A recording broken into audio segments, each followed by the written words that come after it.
Hi, everybody, and welcome to week 4 of the fall semester. So I hope that you're still finding the class interesting. I'm still enjoying it very much. I'm enjoying reading your reflection papers, and I'm loving the discussion board. I appreciate the way that you're all participating and how you're being very cordial to each other in the way that you're participating. I appreciate that, so keep up the good work with the discussion board.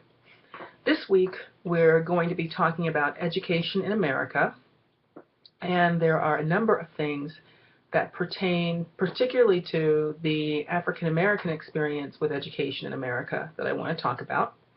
Um, Up until the point of the Brown versus Board of Education Supreme Court decision, as you know, particularly in the southern United States, schools were segregated by race.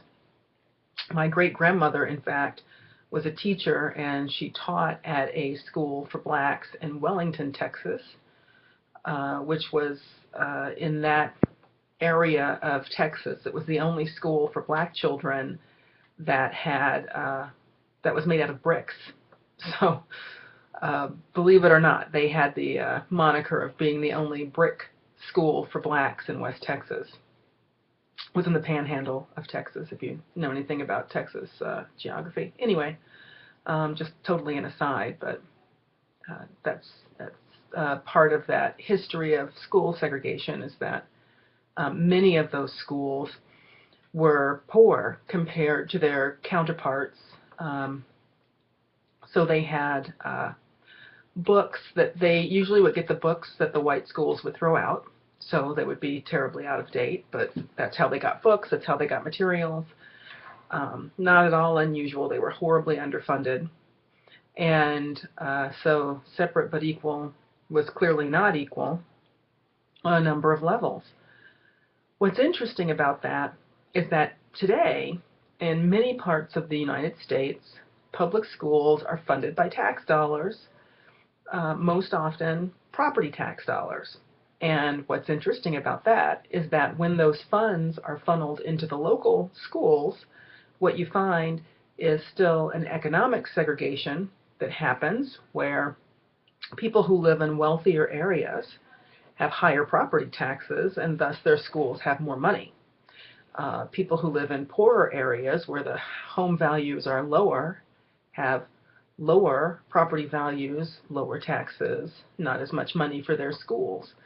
And so you'll see a perpetuation of some of the kinds of things that you saw during racial segregation happening in school districts all across the country and happening for socioeconomic reasons. Obviously, socioeconomic reasons and race reasons are confounded. So there's a lot of overlap between the racial issues and the socioeconomic issues. And so that's something that I want us to grapple with this week. I'm having you read a book chapter from a book called Savage Inequalities that was written by Jonathan Kozol, where he goes into East St. Louis schools and talks about those compared to other parts of the St. Louis area. And it's really very interesting.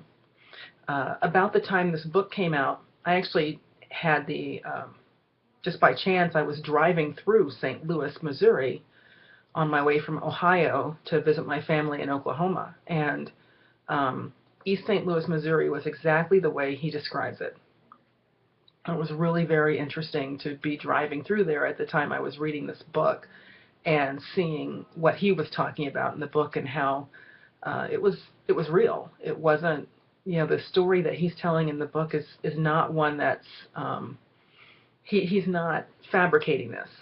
So as you read the chapter in his book, I want you to think about that and think about, are there other ways to fund education? Should we be funding it some other way? What do you think about charter schools? What do you think about the use of property tax dollars staying in the neighborhood where the money comes from versus being spread among, say, a state or a region? So those are things for you to think about. Another thing that we're going to grapple with this week is standardized testing for college admissions and race-based college admissions. There was a Supreme Court case that was decided, sort of decided, this summer, and I've given you a link to an article about that Supreme Court case. It had to do with the University of Texas, where a white student had sued because she felt that she did not get into the University of Texas because she was white, and had she been a minority student, she would have gotten in. And so it was an interesting decision what the Supreme Court decided there.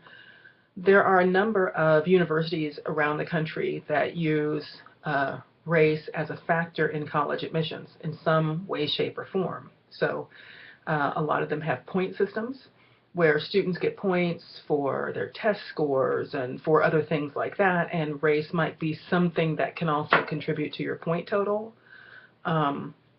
Minority status might or might not, it depends on the institution, but it's something that I want you to think about. And so in the description of this week's topics, I included something about that, and I hope that you will really give that some thought, critically think about it, and what do you think is a good way for colleges to do admissions, assuming they can't let everyone in. So there's some finite amount of resources, there's a finite amount of classrooms and professors and all of that, so not everybody's going to fit.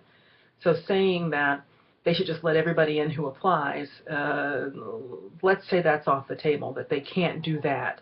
And so what would be an alternative? How should they be selecting their students and their incoming classes? And should that include race or socioeconomic status or something else as a way to ensure that you have a diverse population of students at your university? So something for you to think about. So those are the major topics this week that we're going to be grappling with.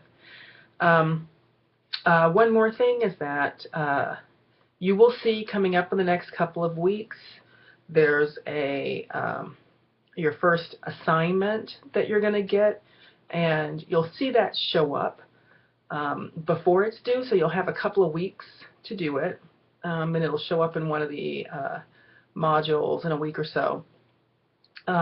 Also, just to let you know, remember that your midterm exam will be available from October 4th until 2 weeks after that, whatever that is. Anyway, so you'll have lots of time to do it. There is already a module that's available to you in Canvas that shows you information about how to go about taking your midterm exam, and it will be available starting October 4th, and you can take it either on the main campus or at GCC North. So just to give you a heads up about that if you haven't already checked out that module in Canvas.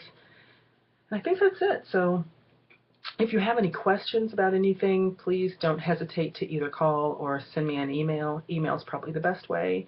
You can send me a Canvas conversation through Canvas. That's a good way to get a hold of me, because I always make sure that anything that comes through Canvas I look at first. So because if it's from a student, I want to take a look at it first. So be sure to do that, and I hope you have a great week.